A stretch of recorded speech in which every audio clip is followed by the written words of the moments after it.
welcome to Adventures in Everyday Cooking, where every day should be an adventure in your kitchen.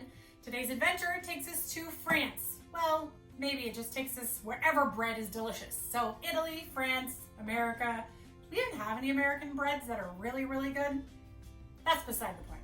We're gonna make a gluten-free artisan loaf of bread. I'm so excited, and if this works, it will change my life forever. The recipe that I used, I'll link it down in the info below. But the lady who made this recipe actually claims that the people who eat it don't even know it's gluten-free. So I'm hoping she's right, because if she's not, then this video will be a flop. But anyway, on we go. So we're gonna start with 3 cups of gluten-free flour, 1.5 teaspoons of xanthan gum. Even if your blend has xanthan gum in it, add more.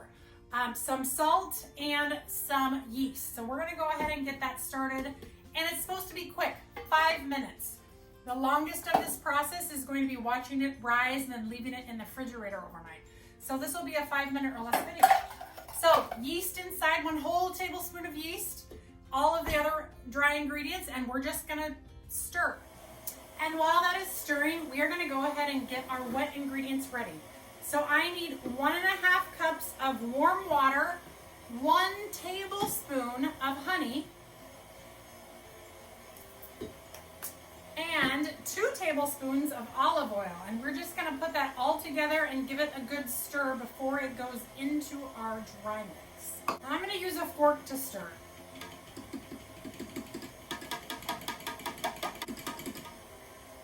All right, and once this is combined, and this is combined, we're just gonna combine it together. At least that's what the instructions say.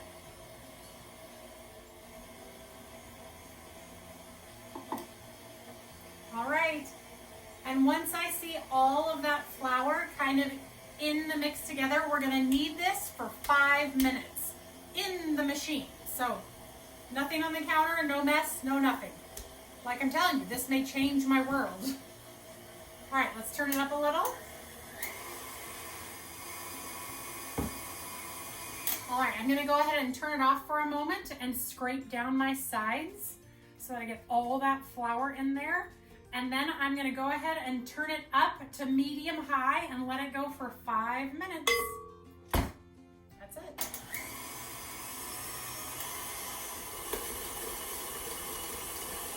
Here, about halfway through, the dough looks really good. It's still a little sticky, which the directions said it would be. And yeah, so far so good. Smells good, smells like honey. All right, that's about done. So what I've done is I put a little bit of flour. This is just the gluten-free 1-to-1 flour from Cup for Cup. And I just kind of put it in the bowl because I don't want it to stick really hard onto my bowl. I also have this awesome lid that is actually made for this bowl from Paper Chef that I'm going to use instead of plastic wrap because they're amazing. All right, so our 5 minutes is up. And this is what it says to do. Take off your dough hook. Take the dough off of your dough hook. So we'll do that. Whew. And yep, it's sticky just like we know gluten-free to be. Take off our dough. And then they said use a scraper to get your dough out of the bowl. So we will do that. We will try to get it into one general lump. So that's a good general lump. And I'm gonna, okay, well, whatever. Well, that was a bad idea. Life choices, Heather, life choices. Okay, we're gonna put it into there. She didn't say to turn it out on the table. So I realized I didn't flour the table after I picked it up, and I knew I couldn't set it down again. So what I'm gonna do is I'm gonna wash my paws, and I'm gonna flour my hands, and I'm gonna shape that in the bowl. So, and back. All right, so I'm gonna go ahead and I'm going to flour my hands a little bit, flour the top of the ball, and just make it into a nice ball, because I want to be able to see that it has risen to twice its size. So that is the reasoning behind shaping it into a ball. because I want to see that it has gone where it needs to go. Okay, looks very ball-like. All right, so into our covered warm area it will go. I'll take some of the air out because we want to see that the air is in there. And we'll see you back in 1 to 2 hours. Okay, it's been a little over an hour. Now, time to check the dough. Wow. If that isn't risen to twice its size, I don't know what is, but that looks amazing. So now into the refrigerator, it's going to go for 2 hours. However, it is pretty late at night tonight, so I'm actually gonna leave it in the refrigerator overnight and do it tomorrow. The recipe said that you could leave it in the refrigerator for 1 to 2 days, and as it is in the refrigerator, it kind of does like a sourdough thing would do. I don't know, but we're just gonna leave it in there till tomorrow. So we'll cover it, and we'll be back tomorrow to show you what's next. Well, very good morning to you. So I don't know how well this is gonna go since I barely had my coffee, but I wanna get the bread in the oven for this afternoon, maybe even for French toast this morning. So here we have our dough, and as you can see in the refrigerator, it actually did lose some of its volume. Hopefully that's okay. We'll see. So the instructions say to flour my surface well. So we will flour well. And I'm using gluten-free, cup for cup. So we're gonna flour that well, and then we're gonna turn it out. And then we are gonna knead this until smooth. I'm just assuming that it's my version of smooth. Not really sure. So we're gonna do the best that we can. Oh, it feels nice and squishy.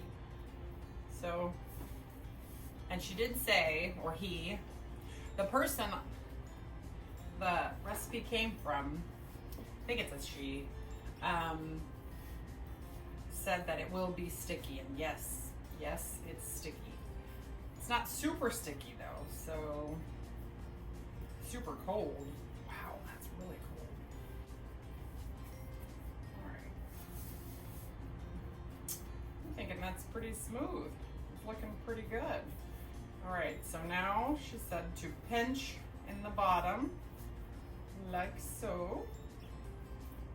She, he, they, I don't know.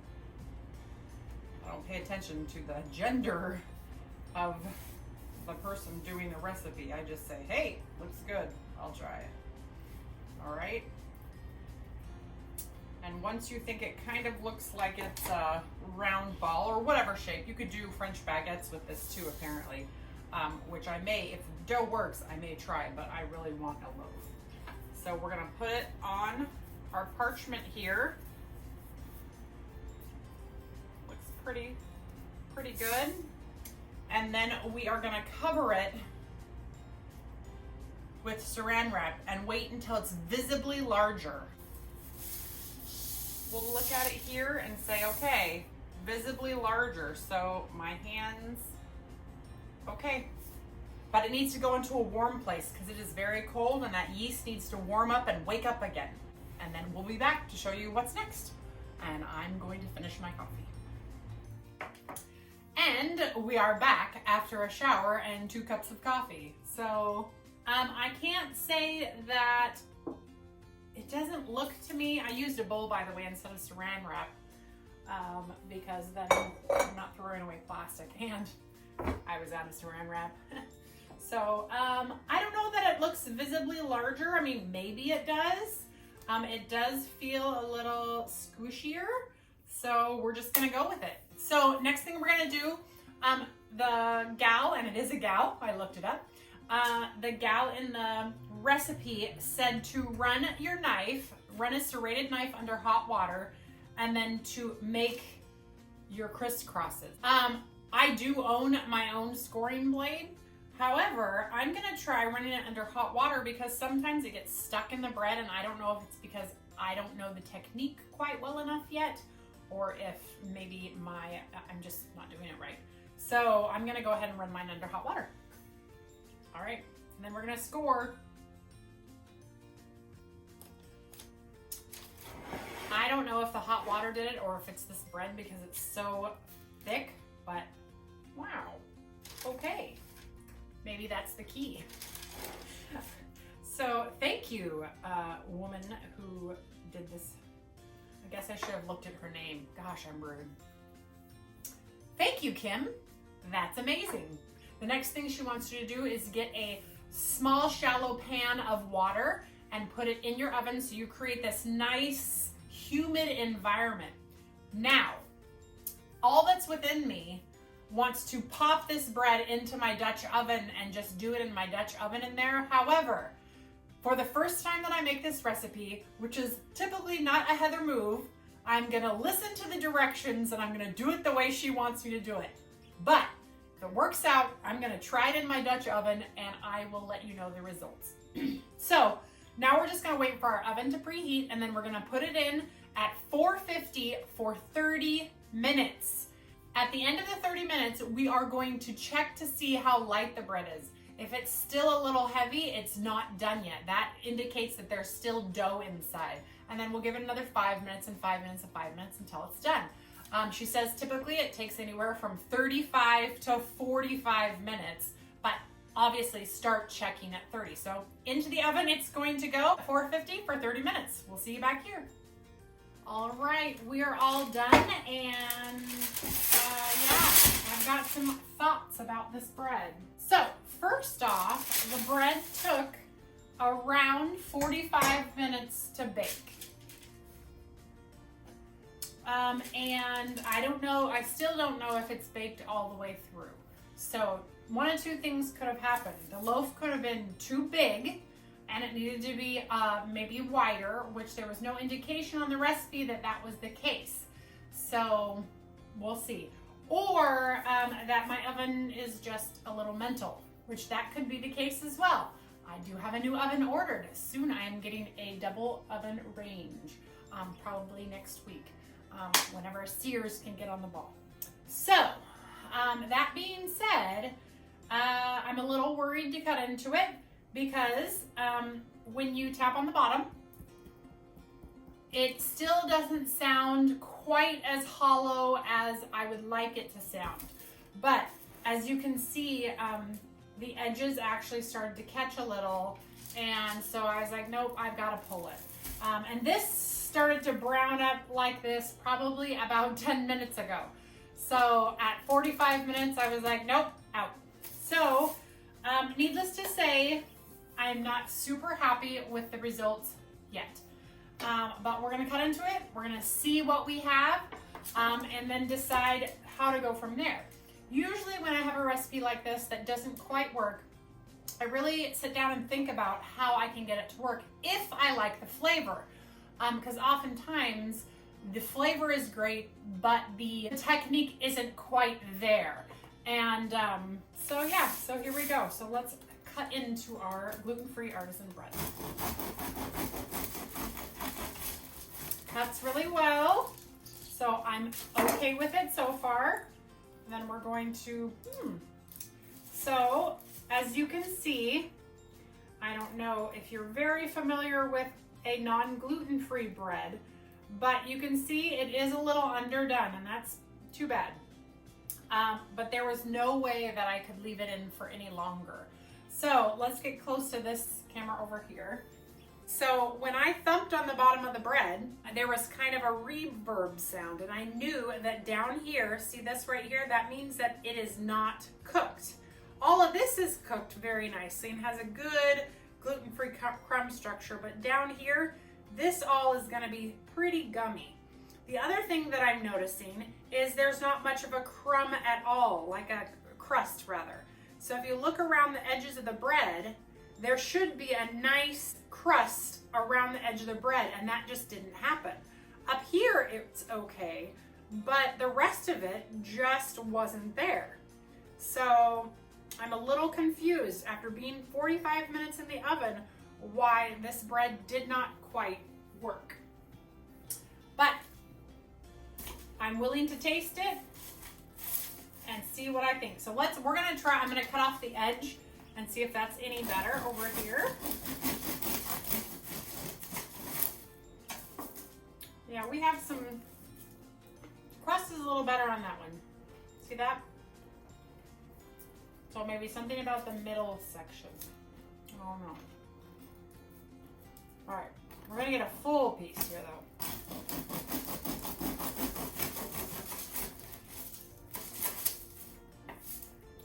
No, we're still pretty underdone here on the edges. That bums me out a little. After 45 minutes in the oven, it should really be nice and done. I will try this again, and this time make it a smaller loaf. Let's try the taste.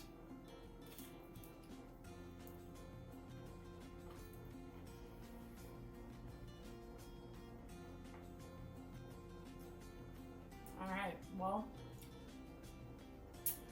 this is nothing to write home about. Aside from the texture that's a little bit gummy, which most gluten-free breads are, this has almost no flavor, which is not a good bread. So,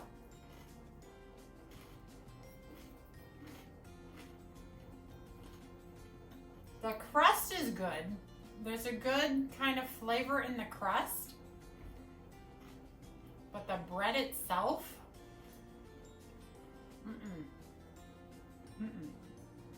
So, that adventure was a little bit of a flop. The flavor is not okay. I don't know. Like, I almost want to, I think I'm going to destroy this bread real quick. I'm gonna take off this crust. I'm gonna try a little bit of this inside and see if I still think the same thing. Yeah. Nope. Not a recipe I'll make again. So, it's just, yeah. Well, sometimes the best adventures are misadventures. So I learned a lot from this one. I am looking for the perfect crusty artisan gluten-free bread, and this one is not it. So I will try again, and you will see it in the video. If you enjoyed this video, even though it didn't work out, please like it. It really does help me to know what people are watching and what you want to see more of. Also, if you wouldn't mind sharing this with a friend, well, maybe not this one, since it was a real big flop. But you could share one of the other videos, maybe. That would be great. And if you have a gluten-free artisan bread recipe that you want me to try, I'd love to try it. But unfortunately, this one was just a flop. So that's kind of how it goes when you're a gluten-free baker. You try them and then you throw them away. So, all right, see you next time, you guys. Bye-bye. Into the garbage it went.